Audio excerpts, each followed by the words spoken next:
ఇప్పుడంటే vegetables cut చేసిన బాక్సెస్ని order చేసుకుంటాం, కానీ ఇలా అందరం కూర్చొని కబుర్లు చెప్పుకుంటూ కర్రీ చేసుకుంటే చాలా బాగుంటుంది కదా.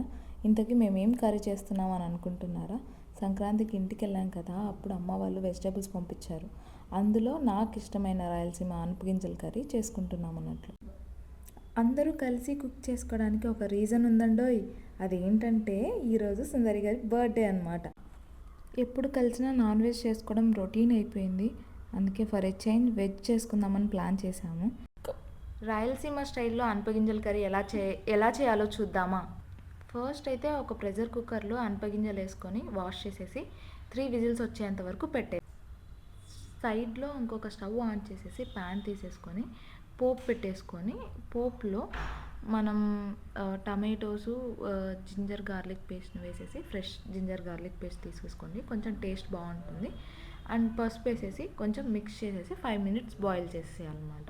5 మినిట్స్ అయిపోయిన తర్వాత అందులో మనం ఇంతవరకు బాయిల్ చేసిన అనపగింజల్ని యాడ్ చేసేసుకొని ఉప్పు, కారం, స్పైసీగా ఉండాలనుకుంటే కారం కొంచెం ఎక్కువ యాడ్ చేసేసుకోండి. కొంచెం మిరియాల పొడి, కొంచెం ధనియాల పొడి వేసేసుకొని ఒక 5 మినిట్స్ ఉంటే ఆయిల్ అంతా పైకి వచ్చేస్తుంది. ఆయిల్ అంతా పైకి వచ్చిన తర్వాత కర్రీ అయిపోయింది, మనం తినేద్దాము.